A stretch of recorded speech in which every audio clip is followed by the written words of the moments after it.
അതുകൂടാതെ വിദേശത്തും സ്വദേശത്തും ഏറ്റവും കൂടുതൽ വിദേശത്താണ് ഏറ്റവും കൂടുതൽ എല്ലാവരും വിദേശത്തേക്ക് പോകാനായിട്ട് എനിക്കൊന്ന് കേരളത്തിൽ പോലും ഇങ്ങനെയുള്ളവരെ കിട്ടാൻ വളരെ ബുദ്ധിമുട്ടുണ്ടെന്ന്. എത്ര നാളത്തെ കോഴ്സാണ്? 15 ദിവസത്തെ class room training 3 months internship ആണ്. അത് വിത്ത് സ്റ്റൈഫൻഡോടാണ്. ഏജ് ലിമിറ്റ് എന്ന് പറഞ്ഞു കഴിഞ്ഞാൽ 18 വയസ്സ് തൊട്ട് 55 വയസ്സ് വരെയുള്ളവർക്ക് ഈ കോഴ്സിൽ 10ാം ക്ലാസ് കഴിഞ്ഞ ഒരാൾക്കും ഈ 15 ദിവസത്തെ ക്ലാസ്സിലൂടെ ഈ അവസരങ്ങളിലേക്ക് എത്താം. പിന്നെ അതിന്റെ ഇന്റേൺഷിപ്പ് പെയ്ഡ് ആയിട്ട് തന്നെ കിട്ടുകയും ഇനി ആരെ ഈ ട്രെയിനിങ് ഒക്കെ നൽകുന്നത്? ട്രെയിനിങ് നൽകുന്നത് ഡോക്ടേഴ്സ് ഉണ്ട്, ഫിസിയോതെറാപ്പിസ്റ്റ് ഉണ്ട്. ഇതിനൊക്കെ വേണ്ടിയിട്ട് തന്നെ ഡോക്ടേഴ്സ് ഉണ്ട്, അതാത് മേഖലയിലെ എക്സ്പെർട്ട് തന്നെയാണ്. നഴ്സുമാര് വെൽ എക്സ്പീരിയൻസ്ഡ് നഴ്സസ്. ശരി. അപ്പം ഇവർക്ക് നാട്ടിലെ വിദേശത്തെയും ഒക്കെ അവസരങ്ങളിലേക്ക് എത്താം. എനിക്ക് തോന്നുന്നു വിദേശത്ത് കൂടുതലും മാഡം ഗൾഫിലായിരുന്നു അല്ലെ? ഗൾഫിലൊക്കെ അല്ലെ? ഇഷ്ടംപോലെ കുവൈറ്റ്, ഇസ്രായേൽ ഇഷ്ടംപോലെ. പിന്നെ ഇപ്പം എവിടെയാ നമ്മൾ യൂറോപ്പ്, കാനഡ അങ്ങനെയൊക്കെ ഉള്ള അവസരങ്ങളിലേക്ക് സ്റ്റഡീസിന് പോകുന്നവർക്ക് പാർട്ട് ടൈം ജോബ് ചെയ്യാനായിട്ടും ഒത്തിരി ആൾക്കാർ ഇവിടെ വരുന്നുണ്ട്. വേറെ അവസരം കൂടി ഉണ്ട്. അതായത് വിദേശത്ത് പോകുമ്പോൾ അവിടെ നമുക്ക് ഇങ്ങനത്തെ ജോലികൾ പാർട്ട് ടൈം ആയിട്ട് ചെയ്യാനായിട്ട് അതൊരു നല്ലൊരു ഓപ്ഷനാണ്. ഈ നമ്മുടെ ഇപ്പൊ ഈ ആദ്യം പറഞ്ഞ ഇതൊക്കെ ഉണ്ടല്ലോ, അതൊക്കെ എത്ര നാളായിട്ട് നമ്മൾ എത്ര ബാച്ചസ് ഒക്കെ പഠിച്ചു കാണും? നമ്മുടെ കെയർ ഗിവിംഗ് ട്രെയിനിങ് പ്രോഗ്രാമിന്റെ 94ാമത്തെ ബാച്ചാണ്. 93 ബാച്ചുകൾ കഴിഞ്ഞു. അത് ശരി. നമസ്കാരം, ഞാൻ ഡോക്ടർ ബ്രിജേഷ്. സ്വാഗതം കരിയർ പാത്വേയിലേക്ക്. പെട്ടെന്ന് ജോലിയിലേക്ക് എത്തുവാൻ സഹായകരമായ കോഴ്സുകൾ പലരും എന്നോട് ചോദിക്കാറുണ്ട്. അങ്ങനെയുള്ള ഒരു കോഴ്സിനെ കുറിച്ചാണ് ഞാൻ ഈ വീഡിയോയിൽ സൂചിപ്പിക്കുന്നത്. അത് മിനിമം ക്വാളിഫിക്കേഷൻ ഒരു 10ാം ക്ലാസ്സോ +2 ഒക്കെ ഉള്ളവർക്ക് ഒരു 15 ദിവസത്തെ ഒക്കെ പഠനം കൊണ്ട് അല്ലെങ്കിൽ 1-2 മാസത്തെ ഒക്കെ പഠനങ്ങൾ കൊണ്ട് പെട്ടെന്ന് ജോലിയിലേക്ക് എത്താൻ, അതും മികച്ച അവസരങ്ങൾ നമ്മുടെ നാട്ടിൽ മാത്രമല്ല വിദേശത്തും വളരെ മികച്ച അവസരങ്ങളുള്ള ഒരു മേഖലയാണ് ഞാൻ ഈ വീഡിയോയിൽ പരിചയപ്പെടുത്തുന്നത്. കെയർ ഗിവർ അല്ലെങ്കിൽ സീനിയർ കെയർ എന്നൊക്കെ നമ്മൾ വിളിക്കാറുണ്ട്. ഈ ഒരു മേഖലയിലെ പഠന അവസരങ്ങൾ എന്താണ്, പഠിക്കേണ്ടത്, ആർക്കൊക്കെ പഠിക്കാം, അതിൻ്റെ എലിജിബിലിറ്റി എന്താണ്, എവിടെയാണ് തൊഴിലവസരങ്ങൾ, എങ്ങനെ ഈ ജോലിയിലേക്ക് എത്താം, കാര്യങ്ങളൊക്കെയാണ് നമ്മൾ ഈ വീഡിയോയിൽ മനസ്സിലാക്കുന്നത്. അപ്പോൾ ഈ മേഖലയിലെ ഒരു എക്സ്പേർട്ടിൽ നിന്ന് ഈ കാര്യങ്ങളൊക്കെ നമുക്ക് മനസ്സിലാക്കാം. അപ്പോൾ കെയർ ഗിവിങ്ങുമായി ബന്ധപ്പെട്ട് അറിയേണ്ടതെല്ലാം വിശദമാക്കുന്ന ഒരു വീഡിയോ. അതിലേക്ക് കടക്കുന്നതിന് മുമ്പായിട്ടൊരു ചെറിയ കാര്യം, ഈ വീഡിയോ ചാനൽ ഇതുവരെ നിങ്ങൾ സബ്സ്ക്രൈബ് ചെയ്തെങ്കിൽ ദയവായിട്ട് ഒന്ന് സബ്സ്ക്രൈബ് ചെയ്യുക.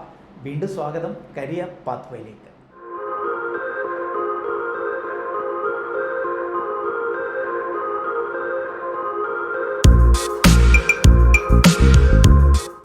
അപ്പോൾ ഈ കെയർ ഗിവിങ്ങും ഒക്കെയായി ബന്ധപ്പെട്ട കാര്യങ്ങൾ എന്താണ്, ഈ മേഖലയിലെ അവസരങ്ങൾ, അല്ലെങ്കിൽ എന്താണ് ഈ കെയർ ഗിവർ എന്നൊക്കെയുള്ള കാര്യങ്ങൾ, ഈ കാര്യങ്ങളൊക്കെ നമ്മളുമായിട്ട് ഷെയർ ചെയ്യുവാനായിട്ട് ഒരു എക്സ്പേർട്ട് നമ്മളോടൊപ്പം ജോയിൻ ചെയ്യുന്നുണ്ട്. ശ്രീമതി മേഴ്സിക്കുട്ടി സേവ്യർ മാഡം ഈ guardian angel institute of care giving GAIC എന്ന സ്ഥാപനത്തിൻ്റെ നേഴ്സിംഗ് മാനേജറാണ്.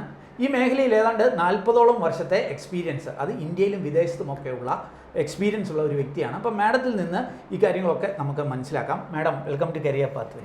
ഓക്കെ മാഡം, ഈ എല്ലായിടത്തും കേൾക്കുന്ന ഒരു കാര്യമാണ് കെയർ ഗിവേഴ്സ് അല്ലേ? എന്താണ് ഈ ജോലിയുടെ ഒരു സ്വഭാവം, എന്താ ഈ ജോലി, ഒന്ന് എക്സ്പ്ലെയിൻ ചെയ്യാമോ?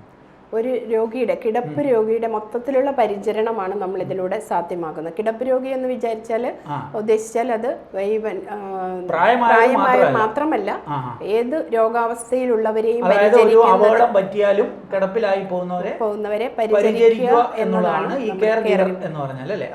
അപ്പൊ ഇത് പഠിക്കുന്നതുകൊണ്ട് എന്തൊക്കെയായിരിക്കും ഒരു ബെനിഫിറ്റ്സ്? ഇത് പഠിക്കുന്നത് കൊണ്ട് ഏറ്റവും വലിയ ബെനിഫിറ്റ് എന്ന് പറഞ്ഞാൽ നമ്മുടെ സ്വന്തത്തിലുള്ള അല്ലെങ്കിൽ നമ്മുടെ പേരൻസിനെ നമുക്ക് കെയർ ചെയ്യാൻ അല്ലെങ്കിൽ നമ്മുടെ ഉറ്റവരെ കെയർ ചെയ്യാൻ പറ്റുന്നതാണ് ഏറ്റവും വലിയൊരു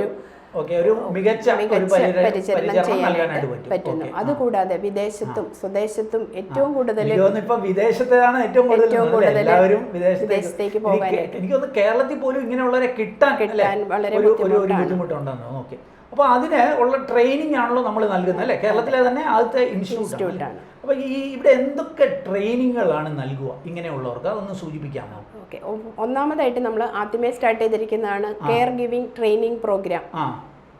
അപ്പൊ അതിനകത്ത് എന്തൊക്കെയായിരിക്കും? അതിനകത്ത് നമ്മൾ ഈ രോഗികളെ എങ്ങനെ പരിചരിക്കണം, അതിനകത്ത് വൈറ്റൽ സയൻസ് തൊട്ട് ഡെത്ത് കെയർ വരെ നമ്മളിവിടെ പഠിപ്പിക്കുന്നുണ്ട്. വൈറ്റൽ സയൻസ് എന്ന് പറഞ്ഞാൽ ഒരു രോഗിയുടെ രോഗാവസ്ഥയെ നമുക്ക് മനസ്സിലാക്കാനായിട്ട് പറ്റുന്നത് വൈറ്റൽ സയൻസിലൂടെയാണ്.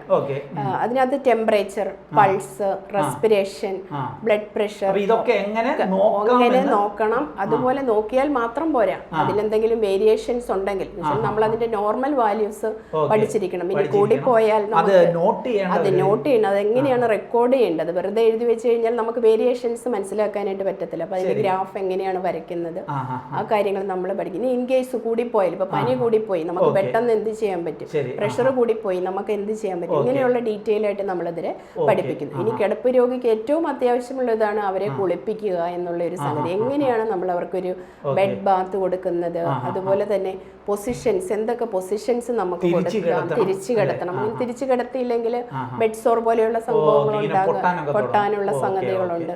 അപ്പം നമ്മളെ പൊസിഷൻസ്, ഏതൊക്കെ പൊസിഷൻസ് പിന്നെ നമുക്ക് അവർക്ക് ഫീഡ് ഏറ്റവും അത്യാവശ്യമാണ്. ഓറൽ ഫീഡ് കഴിക്കാൻ ചിലപ്പോൾ കഴിക്കാൻ പറ്റാത്തതായിട്ട് വരാം, അവർക്ക് എങ്ങനെ ഓറലി കൊടുക്കാം. അതുകൂടാതെ ട്യൂബ് ഇട്ടിട്ട്, നെസോഗ്യാസ്ട്രിക് ട്യൂബ് ഇട്ടിരിക്കും. അത് നമ്മളല്ല ഇടുന്നത്, ഡോക്ടേഴ്സ് ആയിരിക്കും ഇടുന്നത്. സ്കിൽഡ് നഴ്സുമാരുണ്ട്.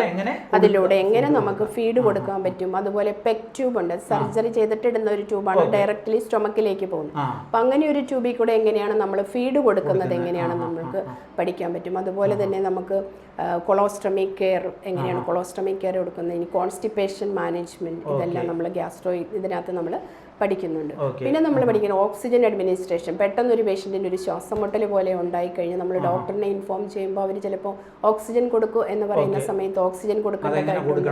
അതുപോലെ നെബുലൈസേഷൻ എങ്ങനെയാണ് കൊടുക്കുന്നത്, അതിനെല്ലാം ഓരോ പ്രൊസീജിയറുണ്ട്. ഈവൻ സിമ്പിൾ ആയിട്ട് ഒരു പഫ് എടുക്കുന്നത് പോലും അതിനും ഒരു പ്രൊസീജിയറുകളുണ്ട്. അതൊക്കെ നമ്മൾ ഡീറ്റെയിൽ ആയിട്ട് ഇൻഡെപ്തിൽ നമ്മൾ അവർക്ക് പറഞ്ഞു കൊടുക്കുന്നുണ്ട്. ഇനി നമ്മളൊരു കിടപ്പ് രോഗിയിൽ പെട്ടെന്ന് നമുക്ക് അവർക്ക് എന്തെങ്കിലും സംഭവിച്ചാൽ അതിനെ നമുക്ക് എങ്ങനെ മാനേജ് ചെയ്യാൻ പറ്റുന്നു. ഒരു പെട്ടെന്ന് അവർക്കൊരു സ്ട്രോക്ക് വന്നു, സ്ട്രോക്കിന്റെ ലക്ഷണം കാണിച്ചു, പഠിപ്പിച്ചു കൊടുക്കുന്നു. സ്ട്രോക്ക് വന്നു കഴിഞ്ഞാൽ എന്ത് ചെയ്യണം അത് അതിന്റെ ലക്ഷണം ഫസ്റ്റ് നമ്മൾ ലക്ഷണം കിട്ടും. അത് ഇമ്മീഡിയറ്റ് ആയിട്ട് നമുക്ക് ഹോസ്പിറ്റലിൽ കൊണ്ടുപോയി ട്രീറ്റ്മെന്റ് ചെയ്യേണ്ടതായിട്ടുണ്ട്. അപ്പൊ അതിന്റെ ലക്ഷണങ്ങൾ കാണുമ്പോൾ തന്നെ നമ്മൾ എടുക്കേണ്ട സ്റ്റെപ്പ് എന്താണ്, എങ്ങനെ നമുക്കത് മനസ്സിലാക്കാൻ പറ്റും. അതുപോലെ തന്നെ ഹാർട്ട് അറ്റാക്ക്, അതിന്റെ ലക്ഷണങ്ങൾ എന്താണ്, സ്വീഷർ, പെട്ടെന്ന് പേഷ്യന്റിന് ഫിറ്റ്സ്, പ്രായമായവർക്കൊക്കെ ഫിറ്റ്സ് വരുന്നു. അപ്പൊ നമ്മൾ എന്താണ് ചെയ്യേണ്ടത്. ഇനി പേഷ്യന്റ് വീണു, നമ്മള് പണ്ട് പറയാറുണ്ട് താക്കോല് അതൊന്നും ചെയ്യാൻ പാടില്ല, അതൊന്നും ചെയ്യാൻ പാടില്ല എന്ന് സ്പെഷ്യലി നമ്മൾ പറഞ്ഞു കൊടുക്കും. അങ്ങനെ ചെയ്യാൻ പാടില്ല, നമുക്ക് കുറച്ച് കാര്യങ്ങൾ നമ്മൾ ചെയ്യേണ്ടതായിട്ടുണ്ട്. അതാണ് നമ്മൾ അവർക്ക് പറഞ്ഞു കൊടുക്കേണ്ടത്. അതുപോലെ തന്നെ പേഷ്യന്റ് വീണു, നമ്മളൊക്കെ എപ്പോഴും ചെയ്യുന്നതാണ്. ഒരാൾ വീണ് കഴിഞ്ഞാൽ ഇമ്മീഡിയറ്റ്ലി അവരെ പൊക്കുക എന്നുള്ളത്. അത് ചിലപ്പോൾ ഫ്രാക്ചർ ഉണ്ടോ എന്നൊന്നും നമുക്കറിയില്ല. അപ്പം അത് ഡേഞ്ചർ ആകും. അതുകൊണ്ട് നമ്മൾ എന്താണ് അങ്ങനെ ഒരു സിറ്റുവേഷൻ വന്നാൽ എന്ത്, അതിൽ ചാൻസ് വീഴാതിരിക്കാനാണ് നമ്മൾ കൂടുതലും ശ്രദ്ധിക്കേണ്ടത്. അപ്പം അതിനുള്ള പ്രിക്കോഷൻസ് എന്താണ്. അതുപോലെ തന്നെ നമ്മളിവിടെ പഠിക്കുന്ന ഫിസിയോതെറാപ്പി, നമുക്ക് ഇങ്ങനെ പ്രായമായിട്ടുള്ളവരോ അല്ലെങ്കിൽ നടക്കാൻ ബുദ്ധിമുട്ടുള്ളവരോ അല്ലെങ്കിൽ എന്തെങ്കിലും ഡിസബിലിറ്റീസ് ഉള്ളവരെ എങ്ങനെയാണ് വോക്കർ ഉപയോഗിച്ച് നടത്തേണ്ടത്, അല്ലെങ്കിൽ വാക്കിംഗ് സ്റ്റിക്ക് എങ്ങനെ ഉപയോഗിക്കാം, വീൽ ചെയറിൽ ഇരുത്തേണ്ടത് എങ്ങനെയാണ് ഇരുത്തേണ്ടത്, ആ കാര്യങ്ങളെല്ലാം നമ്മൾ പഠിപ്പിക്കുന്നുണ്ട്. അതുപോലെ പെയിൻ ആൻഡ് പാലിയേറ്റീവ് കെയർ, നമുക്കത് ഡോക്ടേഴ്സാണ് അതിന്റെ ക്ലാസ് എടുക്കുന്നത്. ഇങ്ങനെ കിടക്കുന്ന കിടപ്പ് രോഗികളിൽ ആ ഒരു എന്തൊക്കെയാണ് നമ്മൾ അവർക്ക് ചെയ്യേണ്ട കാര്യങ്ങൾ എന്തൊക്കെയാണെന്നുള്ളത് പെയിൻ ആൻഡ് പാലിയേറ്റീവിൽ നമ്മൾ പറയുന്നുണ്ട്. ഡെത്ത് കെയർ വരെ നമ്മൾ ഡെത്ത് കെയർ എന്ന് പറഞ്ഞാൽ കെയർ ഓഫ്, അതിനകത്തുണ്ട് കെയർ ഓഫ് ഡൈയിങ്, മരിക്കാൻ ഉള്ള അതിന്റെ സിംറ്റംസ് നമുക്ക് കണ്ട് മനസ്സിലാക്കണം. ഇന്ന സിംറ്റംസ് ആണ്, ലൈക്ക് യൂറിൻ ഔട്ട്പുട്ട് കുറഞ്ഞു പോകുന്നു, അല്ലെങ്കിൽ സംസാരിക്കാതെ വരുന്നു, ഇങ്ങനെയൊക്കെയുള്ള സിറ്റുവേഷൻ, അതിന്റെ സിംറ്റംസ്, അതാണ് ഡൈയിങ് എന്നുള്ള ഇതിൽ വരുന്നത്. അത് കഴിഞ്ഞ് പിന്നെ നമ്മൾ അവർക്കിപ്പോൾ ആ പേഷ്യൻറ്റിന് മാത്രമല്ല അവരുടെ കൂടെയുള്ളവർക്കും അല്ലെങ്കിൽ വീട്ടുകാർക്കും ഒക്കെ ഒരു സപ്പോർട്ട് നമ്മൾ കൊടുക്കേണ്ടതായിട്ടുണ്ട്. അതെങ്ങനെയാണെന്ന് നമ്മൾ അവരെ പറഞ്ഞ് മനസ്സിലാക്കുന്നു. അല്ലെങ്കിൽ മരിച്ചു കഴിഞ്ഞാൽ ഇനി ഡെത്ത് കെയർ എങ്ങനെയാണ് കൊടുക്കുന്നത്, പ്രൊസീജിയറുകളുണ്ട്, നമുക്ക് നമ്മളായിട്ട് എന്തൊക്കെ ഹെൽപ്പ് ചെയ്യാൻ പറ്റുന്നത്, ഈ കാര്യങ്ങളെല്ലാം നമ്മളിതിനകത്ത്. കമ്മ്യൂണിക്കേഷൻ എന്ന് പറഞ്ഞൊരു ടോപ്പിക്. കമ്മ്യൂണിക്കേഷൻ എന്ന് പറഞ്ഞാൽ നമുക്ക് ഇറ്റ്സ് വെരി ഇമ്പോർട്ടൻറ്റ്. എന്താണ്, നമ്മൾ പേഷ്യൻറ്റുമായിട്ട് നമ്മുടെ കമ്മ്യൂണിക്കേഷൻ നല്ല രീതിയിൽ കമ്മ്യൂണിക്കേറ്റ് ചെയ്തില്ലെങ്കിൽ അവർക്ക് അവർക്കൊരു സാറ്റിസ്ഫാക്ഷൻ ഉണ്ടാകത്തില്ല. ഇപ്പം നമ്മൾ നല്ല രീതിയിൽ അവർ പലവിധ വേദനകളും പ്രശ്നങ്ങളും ഒക്കെ ആയിട്ട് കിടക്കുന്ന രീതിയിലായിരിക്കും. ഇപ്പം നമ്മൾ ഇവരെ പറഞ്ഞ് മനസ്സിലാക്കുന്നുണ്ട്, നല്ല രീതിയിൽ അവരോട് സംസാരിക്കുക. ചിലപ്പോൾ ഇൻ കേസ് അവർ ദേഷ്യപ്പെട്ടാലും നമ്മൾ നല്ല സ്മൈലിംഗ് ഫേസോട് കൂടി നമ്മൾ പറയുന്നുണ്ട്. നമ്മുടെ പുഞ്ചിരിച്ച് ഒരു മുഖം എന്ന് പറയുന്നത് ഒരു പെയിൻ കില്ലറിനേക്കാളും വളരെ ഇഫക്റ്റീവ് ആണെന്ന് നമ്മൾ പറയും. അതുപോലെ തന്നെ CPR നമ്മളവരെ ട്രെയിൻ ചെയ്ത് വെക്കുന്നുണ്ട്. അത് നമുക്ക് ഈ പേഷ്യന്റ് കെയറിൽ മാത്രമല്ല, ഇൻ കേസ് നമ്മളിങ്ങ് പോരുന്ന വഴിക്ക് ഒരാൾ പെട്ടെന്ന് വഴിയിൽ കുഴഞ്ഞു വീണു, ആവശ്യമുള്ള ഒരു സംഗതിയാണ്. അതുപോലെ ചോക്കിങ്, നമ്മുടെ തൊണ്ടയിൽ ഒരു സാധനം ഭക്ഷണം കഴിച്ചുകൊണ്ടിരുന്നപ്പോഴെന്തെങ്കിലും പ്രായമായവരൊക്കെ അങ്ങനെ സംഭവിക്കും. ആ വരുമ്പോൾ നമ്മൾ എങ്ങനെയാണ് അതിനെ നമുക്ക് എങ്ങനെ മാനേജ് ചെയ്യാം, ഇങ്ങനെ ഡീറ്റെയിൽ ആയിട്ട് നമ്മൾ 30ഓളം ടോപ്പിക്കുകൾ നമ്മൾ ഇതിനകത്ത്. ഇത് ഈ കോഴ്സിന്റെ പേരെന്താണ്? Care giving training programme, CTP. ഇത് എത്ര നാളത്തെ കോഴ്സാണ്? 15 ദിവസത്തെ class room training, 3 months internship ആണ്. അത് വിത്ത് സ്റ്റൈഫൻഡോടാണ്. ഈ കോഴ്സിന്റെ ഒരു എലിജിബിലിറ്റി ഒക്കെ എന്തായിരിക്കും? ഈ കോഴ്സ് 10ാം ക്ലാസ് പാസ്സായിരിക്കണം. കാരണം ഈ ഡോക്ടേഴ്സ് ഒക്കെ എന്തെങ്കിലും എഴുതിയാൽ അറ്റ്ലീസ്റ്റ് അവർക്ക് വായിക്കാനൊന്ന് മനസ്സിലാകണമല്ലോ. 10ാം ക്ലാസ് പാസ്സായിരിക്കണം. ഏജ് ലിമിറ്റ് എന്ന് പറഞ്ഞു കഴിഞ്ഞാൽ 18 വയസ്സ് തൊട്ട് 55 വയസ്സ് വരെയുള്ളവർക്ക് ഈ കോഴ്സിൽ 10ാം ക്ലാസ് കഴിഞ്ഞ ഒരാൾക്കും ഈ 15 ദിവസത്തെ ക്ലാസ്സിലൂടെ ഈ അവസരങ്ങളിലേക്ക് എത്താം. പിന്നെ അതിന്റെ ഇന്റേൺഷിപ്പ് പെയ്ഡ് ആയിട്ട് തന്നെ കിട്ടുകയും ചെയ്യും. അപ്പോൾ പ്രായം 18 മുതൽ 55 വയസ്സ് വരെ ഉള്ളത് അല്ലേ? ഓക്കെ. ഈ വേറെ ഏതൊക്കെയാണ് നമുക്ക് വേറെ കോഴ്സ് ഉള്ളത്? Geriatric care assistant course. Geriatric എന്ന് പറഞ്ഞാൽ പ്രായമായവരെ നോക്കുന്ന, അതിൽ അവരിൽ ഉണ്ടാകുന്ന ബുദ്ധിമുട്ടുകൾ, ഈ പ്രായമായിട്ടുള്ളവരിൽ സിസ്റ്റം വൈസ് ചേഞ്ചസ് ഉണ്ടാകാൻ ചാൻസ് ഉണ്ട്. അപ്പൊ ആ ചേഞ്ചസ് എന്തൊക്കെയാണെന്ന് മനസ്സിലാക്കിയാൽ തീർച്ചയായിട്ടും നമുക്ക് അവരെ കെയർ ചെയ്യാനായിട്ട് പറ്റും. ഇപ്പൊ വേദന എന്ന് പറഞ്ഞു കഴിയുമ്പോൾ നമ്മൾ വേണമെങ്കിൽ പെട്ടെന്ന് ഒരു പെയിൻ കില്ലർ എടുത്തു, അതല്ല അവർക്ക് വേണ്ടത്. അവർക്ക് വേണ്ടത് ഒന്ന് ബാമ്പരട്ടി കൊടുക്കുക, ഒരു കോട്ട് വെക്കുക, അങ്ങനെയുള്ള. അപ്പോൾ അതുപോലെ അങ്ങനെയുള്ള ഒരു കെയർ. ഇതിനകത്ത് നമ്മൾ ഈ പറഞ്ഞ ടോപ്പിക്കുകളെല്ലാം നല്ല ഡീറ്റെയിൽ ആയിട്ട് നമ്മൾ, ഇത് നമുക്ക് ഡ്യൂറേഷൻ എന്ന് പറഞ്ഞാൽ 3 months, 3 മാസത്തെ 15 ദിവസം, 3 മാസത്തെ ക്ലാസ് റൂം ട്രെയിനിങ്ങും 4 മാസത്തെ ഓൺ ജോബ് ട്രെയിനിങ്ങുമാണ് സ്റ്റൈഫൻഡോട് കൂടിയാണ്. വേറെ നമ്മുടെ കോഴ്സ് എന്ന് പറയുന്നത് മെറ്റേണൽ ആൻഡ് ചൈൽഡ് നഴ്സിംഗ് എന്ന് പറയും. ഒരു പ്രസവ ശുശ്രൂഷ, ബേബിയെയും മദറിനെയും കുട്ടിയുടെയും കെയർ എങ്ങനെ ചെയ്യുന്നു, അത് പ്രാചീന കാലത്തൊക്കെ ചെയ്തിരുന്ന പോലെ തന്നെ ആയുർവേദ ട്രെയിനിങ്ങിൽ ഡോക്ടേഴ്സ് വന്ന് ക്ലാസ് എടുക്കുന്നുണ്ട്. അവരുടെ ഭക്ഷണ രീതി, അതുപോലെ തന്നെ കുളിപ്പിക്കൽ, ഈ കാര്യങ്ങളെല്ലാം പറയുന്നു. അതുപോലെ ബ്രസ്റ്റ് ഫീഡിങ് എങ്ങനെയാണ് പ്രോപ്പർ ടെക്നിക്കൽ, ആർട്ടിഫിഷ്യൽ ഫീഡിങ്, കുളിപ്പിക്കുന്നത്, ഡയറ്റ് ആൻഡ് അമ്മയ്ക്ക് കഴിക്കേണ്ട ഭക്ഷണങ്ങൾ, ആ കാര്യങ്ങളെ പറ്റി എല്ലാം ഡീറ്റെയിൽ ആയിട്ട്. നമ്മളുടെ ഒരു 15 ദിവസത്തെ കോഴ്സ് ഉണ്ട്. മറ്റൊരു 3 മാസത്തെ ജെറിയാട്രിക്, കുറെ കൂടെ വാർദ്ധക്യമുള്ളവർക്ക് വേണ്ടി ഒരു കോഴ്സ് ഉണ്ട്. അമ്മയ്ക്കും കുട്ടിക്കും ഉള്ള 10 days കോഴ്സാണ്. 10 ദിവസം കൊണ്ടാണ് നമ്മളിത് പഠിപ്പിച്ചെടുക്കുന്നത്. പിന്നെ വേറെ എന്തെങ്കിലും? പിന്നെ നമുക്ക് ഫാമിലി കെയർ ലിവർ ട്രെയിനിങ് എന്ന് പറഞ്ഞിട്ടുള്ളവരിതുണ്ട്. അത് നമുക്ക് സ്വന്തമായി നമ്മുടെ വീട്ടിലുള്ള ആരെങ്കിലും കിടപ്പ് രോഗികളുണ്ടെങ്കിൽ ബെറ്റർ ആയിട്ട് പരിചരിക്കാനായിട്ട് പറ്റും. അതിന് നമ്മൾ നീഡ് ബേസ്ഡ് കെയർ എന്ന് പറയും. അവരുടെ നീഡ് അനുസരിച്ച് ട്രെയിനിങ് നമ്മൾ അവർക്ക് കൊടുക്കുന്നു. നമുക്കിപ്പം ഈ Angel guardian angel institute of care giving, നമുക്കിത് എവിടെയൊക്കെ ഈ ട്രെയിനിങ് നമ്മൾ നൽകുന്നത്? നമ്മൾ ട്രെയിനിങ് നടത്തുന്നത് കൊച്ചിയിലും കോട്ടയത്തുമാണ്. ഓക്കെ. അപ്പോൾ ഇതെങ്ങനെയായിരിക്കും ഇതിൻ്റെ ഒരു പ്രൊസീജിയർ? ട്രെയിനിങ് എങ്ങനെയാണ്? ഓൺലൈൻ ആണോ ഓഫ്ലൈൻ ആണോ? എന്തൊക്കെ ആ കാര്യങ്ങളൊന്നും? നമ്മൾക്ക് ഓഫ്ലൈൻ ആണ്. കാരണം ഇത് നമ്മൾ ഹാൻഡ്സ് ഓൺ ട്രെയിനിങ് ആണ്, അവർ തന്നെ വേണം. അപ്പം നമുക്ക് നമ്മൾ ഓൺലൈനിൽ പഠിപ്പിച്ചു കഴിഞ്ഞാൽ അത് മനസ്സിലാവുന്നത്. നമ്മൾ കൂടുതൽ ഇമ്പോർട്ടൻസ് കൊടുക്കുന്നത് പ്രാക്ടിക്കലിനാണ്. അവർ അതുകൊണ്ട് ചെയ്ത് തന്നെ പഠിക്കണം. അതിനുള്ള ലാബ് സൗകര്യം നമുക്കുണ്ട്. നമുക്ക് ലാബ് വെൽ എക്വിപ്ഡ് ആയിട്ടുള്ള ലാബ് ഉണ്ട്, മാനിക്വിൻസ് ഉണ്ട്. അതെല്ലാം ചെയ്യാനാണ് നമ്മൾ കൊടുക്കുന്നത്. എല്ലാ എക്യുപ്മെന്റ്സും നമുക്ക് അവൈലബിൾ ആണ് ചെയ്ത് കാണിക്കാൻ.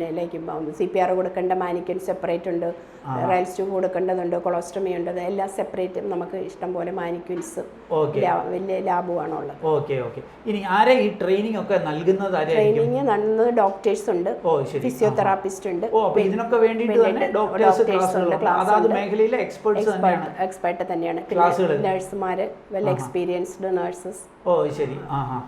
ഇതിപ്പം നമുക്ക് ഇങ്ങനെ ഒരു കോഴ്സ് കഴിഞ്ഞാൽ ഇതിൻ്റെ അവസരങ്ങൾ മാഡം സൂചിപ്പിച്ചു, നമ്മുടെ ഇന്ത്യയിലും വിദേശത്തുമുണ്ട്. അതല്ലെങ്കിൽ നമ്മുടെ വീട്ടിലെ ആൾക്കാരെ നോക്കുന്ന അങ്ങനെ ഒരു അവസരങ്ങളുണ്ട് എന്നൊക്കെ പറയും. അപ്പം ഈ ഒരു കോഴ്സ് കഴിഞ്ഞാൽ ഇവർ നമ്മുടെ നാട്ടിലൊക്കെ ആയിരിക്കും അല്ലേ കൂടുതലായിട്ട് നിൽക്കുക അല്ലേ? അങ്ങനെയൊക്കെ വരുമ്പോഴത്തേന് അതാണ് ഒരു അവസരം. മറ്റൊരു അവസരം വിദേശ രാജ്യങ്ങൾ.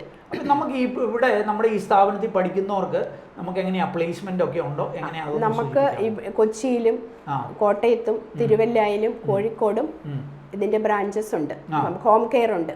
ട്രെയിനിങ് കൊച്ചിയിലും കോട്ടയത്തേ ഉള്ളൂ. പക്ഷേ ഈ ഹോം കെയറിന്റെ ബ്രാഞ്ചുകൾ ഈ 4 നഗരങ്ങളിലുണ്ട്. അവിടെയൊക്കെ നമുക്ക് ഇവർക്ക് പ്ലേസ്മെന്റ് കൊടുക്കാനായിട്ട് അവിടെ നല്ല റിക്വയർമെന്റ്സ് ഉണ്ട്. ഓക്കെ. അപ്പം ഇവർക്ക് നാട്ടിലെ വിദേശത്തെയും ഒക്കെ അവസരങ്ങളിലേക്ക് എനിക്ക് തോന്നുന്നു വിദേശത്ത് കൂടുതലും മാഡം ഗൾഫിലായിരുന്നു അല്ലേ? ഗൾഫിലൊക്കെ അല്ലേ? ഇഷ്ടംപോലെ കുവൈറ്റ്, ഇസ്രായേൽ ഇഷ്ടംപോലെ. പിന്നെ ഇപ്പം എവിടെയാ നമ്മൾ യൂറോപ്പ്, കാനഡ അങ്ങനെയൊക്കെ ഉള്ള അവസരങ്ങളിലേക്ക് സ്റ്റഡീസിന് പോകുന്നവർക്ക് പാർട്ട് ടൈം ജോബ് ചെയ്യാനായിട്ട് ഒത്തിരി ആൾക്കാർ ഇവിടെ വരുന്നുണ്ട്. വേറെ അവസരം കൂടി ഉണ്ട്. അതായത് വിദേശത്ത് പോകുമ്പോൾ അവിടെ നമുക്ക് ഇങ്ങനത്തെ ജോലികൾ പാർട്ട് ടൈം ആയിട്ട് ചെയ്യാനായിട്ട് അതൊരു നല്ലൊരു ഓപ്ഷനാണ്. അപ്പൊ അങ്ങനെ വിദേശത്ത് പോകുന്നവർക്കും ഇങ്ങനെ ഒരു കോച്ചിങ് എടുത്തുകൊണ്ട് പോയാൽ അവർക്ക് പഠന സമയത്ത് പാർട്ട് ടൈം ചെയ്യാം. ഇനി വേണേൽ പഠനം കഴിഞ്ഞതിന് ശേഷം ഒരു കെയർ ഗിവർ ആയിട്ടുള്ള ജോലികളിലേക്ക് മാറാം. അതൊരു നല്ല ആശയമാണ്. ഓക്കെ മാഡം, ഞാൻ ആദ്യം ചോദിച്ച ചോദ്യം ഒന്നുകൂടി ചോദിക്കാം. എനിക്ക് അതിലൊരു അല്പം കൂടി ഡീറ്റെയിൽ ഒന്ന് വേണം. അതായത് നമ്മുടെ ഈ കോഴ്സുകളെ കുറിച്ച് എനിക്ക് ഒന്നുകൂടി ഒന്ന് സൂചിപ്പിക്കുക. കാരണം പല കുട്ടികൾക്കും ഈ കെയർ ഗിവർ ആകണമെന്ന ആഗ്രഹമുണ്ട്. പക്ഷേ എന്താ പഠിക്കേണ്ടത്, എവിടെ പഠിക്കണമെന്നൊരു ധാരണയില്ല. അതുകൊണ്ട് ഞാൻ ചോദിക്കാം, ആദ്യം മാഡം ഒരു 15 ദിവസത്തെ കോഴ്സ് പറഞ്ഞല്ലോ, അതിന്റെ പേരൊന്നുകൂടെ ട്രെയിനിങ് പ്രോഗ്രാം CTP. ഓക്കെ, ഇതിന്റെ ഡ്യൂറേഷൻ എത്രയാണ്? ഇതിന്റെ ഡ്യൂറേഷൻ 15 ദിവസത്തെ ക്ലാസ് റൂം ട്രെയിനിങ്ങും 3 മാസത്തെ പെയ്ഡ് ഇന്റേൺഷിപ്പ്. പഠിക്കാൻ പറ്റുന്ന 10th പാസ് 10th പാസ്സായവർക്ക് പഠിക്കാം. പ്രായം 18 വയസ്സ് മുതൽ 55 വയസ്സ് വരെയുള്ളവർക്ക് ഈ കോഴ്സിൽ. പിന്നെ ഒരു 3 മാസത്തെ ഡ്യൂറേഷൻ ഉള്ള ഒരു കോഴ്സ് പറഞ്ഞല്ലോ. ഇന്നത്തെ course geriatric care assistant course. ഇത് സെൻട്രൽ ഗവൺമെന്റിന്റെ കീഴിൽ നാഷണൽ സ്കിൽ ഡെവലപ്മെന്റ് കോർപ്പറേഷൻ അംഗീകാരമുള്ളതാണ്. ഇതിന്റെ യോഗ്യത എന്ന് പറയുന്നത് +2 പാസ്സായിരിക്കണം. പ്രായമുണ്ട് 20 വയസ്സ് മുതൽ 35 വയസ്സ് വരെയുള്ള 3 മാസത്തെ ഡ്യൂറേഷനും 4 മാസത്തെ ഇന്റേൺഷിപ്പും. ഈ നമ്മുടെ ഇപ്പൊ ഈ ആദ്യം പറഞ്ഞ ഇതൊക്കെ ഉണ്ടല്ലോ, അതൊക്കെ എത്ര നാളായിട്ട് നമ്മൾ എത്ര ബാച്ചസ് ഒക്കെ പഠിച്ചു കാണും? നമ്മുടെ കെയർ ഗിവിംഗ് ട്രെയിനിങ് പ്രോഗ്രാമിന്റെ 94ാമത്തെ ബാച്ചാണ്. 93 ബാച്ചുകൾ കഴിഞ്ഞു. ഓ അത് ശരി, 94ാമത്തെ ബാച്ചിലേക്കാണ് പോകുന്നത്. ഓക്കെ. എനിവേ, വളരെ വാല്യുബിൾ ആയിട്ടുള്ള ഒത്തിരി പേര് ചോദിക്കുന്ന ഒരു ചോദ്യമാണ് ഈ കെയർ ഗിവിംഗ് എന്താണ്, എങ്ങനെ പഠിക്കാം, എവിടെ പഠിക്കാം. വളരെ വാല്യുബിൾ ആയിട്ടുള്ള ഇൻഫർമേഷനാണ് മാഡത്തിൽ നിന്ന് തന്നത്. Thank you. അപ്പം ഇന്ത്യയിലും വിദേശത്തുമൊക്കെ വലിയ ഡിമാൻഡുള്ള മികച്ച ശമ്പളത്തിലേക്ക് എത്താവുന്ന ഒരവസരമാണ് നമ്മൾ മനസ്സിലാക്കിയത്. ഇന്ത്യയിൽ തന്നെ തുടക്കത്തിൽ ഒരു 18,000 മുതൽ അല്ലെങ്കിൽ ഒരു 30,000 രൂപ വരെ ശമ്പളത്തിലേക്ക് എത്താവുന്ന, അല്ലെങ്കിൽ ആളുകളെ കിട്ടാൻ തന്നെ ഡിഫിക്കൽറ്റി ഉള്ള ഒരു മേഖല. ഇനി വിദേശത്തേക്ക് പോയാൽ ഗൾഫ് രാജ്യങ്ങളിൽ, പ്രത്യേകിച്ച് കുവൈറ്റ് പോലുള്ള രാജ്യങ്ങളിൽ, അല്ലെങ്കിൽ ഇസ്രയേലിൽ, ഇതൊന്നും അല്ലെങ്കിൽ യൂറോപ്പ്, കാനഡ, ഈ രാജ്യങ്ങളിലൊക്കെ നല്ല ഡിമാൻഡുള്ള ഒരു മേഖലയിലെ അവസരങ്ങൾ, അതാണ് നമ്മൾ മനസ്സിലാക്കിയത്. അപ്പോൾ ഇത് പഠിക്കുന്നതിന് സഹായകരമായ ഒരു സ്ഥാപനത്തെ നമ്മൾ മനസ്സിലാക്കി. Guardian angel institute of care giving എന്നുള്ള സ്ഥാപനം ഈ മേഖലയിൽ കേരളത്തിലെ തന്നെ ആദ്യത്തെ ഒരു ട്രെയിനിങ് ഇൻസ്റ്റിറ്റ്യൂട്ടാണ്. ഏതാണ്ട് 93 ബാച്ചുകൾ പാസ് ഔട്ട് ആയിട്ടുള്ള ഒരു സ്ഥാപനം. ഇത്രയും ബാച്ചുകളിലെ കുട്ടികളിലെ മികച്ച ജോലിയിലേക്കൊക്കെ എത്തിക്കുവാനായിട്ട് കഴിഞ്ഞിട്ടുള്ള ഒരു സ്ഥാപനം എന്ന് മാത്രവുമല്ല, ഒരു 11 വർഷത്തോളം ഈ ഹോം കെയർ മേഖലയിൽ പ്രവർത്തിക്കുന്ന ഒരു സ്ഥാപനം, അതിൻ്റെ ഒരു ട്രെയിനിങ് ഇൻസ്റ്റിറ്റ്യൂട്ട് കൂടിയാണ് ഈ guardian angel institute of care giving എന്നുള്ളത്. അപ്പോൾ ഈ സ്ഥാപനവുമായി ബന്ധപ്പെട്ട് ഈ മേഖലയിലെ അവസരങ്ങൾ നിങ്ങൾക്ക് മനസ്സിലാക്കാവുന്നതാണ്, അതിൻ്റെ പഠനത്തിനായിട്ട് തിരഞ്ഞെടുക്കാവുന്നതാണ്. അപ്പോൾ ഈ guardian angel institute of care ഗിവിങ്ങിൻ്റെ ഒക്കെ കോൺടാക്ട് ഡീറ്റെയിൽസ് ഞാൻ വീഡിയോയിൽ നൽകുന്നുണ്ട്, അല്ലെങ്കിൽ വീഡിയോ ഡിസ്ക്രിപ്ഷനിൽ നൽകുന്നുണ്ട്. കോട്ടയത്തും കൊച്ചിയിലുമാണ് ഇവർക്ക് ഈ മേഖലയിലെ ട്രെയിനിങ് സെൻറ്റേഴ്സ് ഉള്ളത്. അപ്പോൾ ഇവരുമായിട്ട് കോൺടാക്ട് ചെയ്ത് ഇങ്ങനെയുള്ള ട്രെയിനിങ്ങളെക്കുറിച്ച് ചിന്തിക്കാവുന്നതാണ്. ഏതായാലും ഈ ഒരു വീഡിയോ അത് പൂർണ്ണമായിട്ട് കണ്ടതിലുള്ള നന്ദി അറിയിക്കട്ടെ. വീഡിയോ ഇഷ്ടപ്പെട്ടാൽ ഒന്ന് ലൈക്ക് ചെയ്യുക. കൂട്ടുകാർക്ക് ഉപകാരപ്രദമാണെങ്കിൽ, പ്രത്യേകിച്ച് ഈ 10ാം ക്ലാസ്സും +2 ഒക്കെ കഴിഞ്ഞ് പെട്ടെന്നൊരു ജോലിയിലേക്ക് എത്തണം എന്നൊക്കെ ആഗ്രഹിക്കുന്നവരുണ്ടെങ്കിൽ അവർക്കിത് ഷെയർ ചെയ്ത് നൽകാൻ മറക്കല്ലേ. വീഡിയോ ചാനൽ ഇതുവരെയും സബ്സ്ക്രൈബ് ചെയ്യുന്നു, ഒന്ന് സബ്സ്ക്രൈബ് ചെയ്യുക. ഏറ്റവും ശുഭകരമായ ഒരു ഭാവി കരിയർ നേർന്നുകൊണ്ട് നിർത്തട്ടെ. നന്ദി, നമസ്കാരം.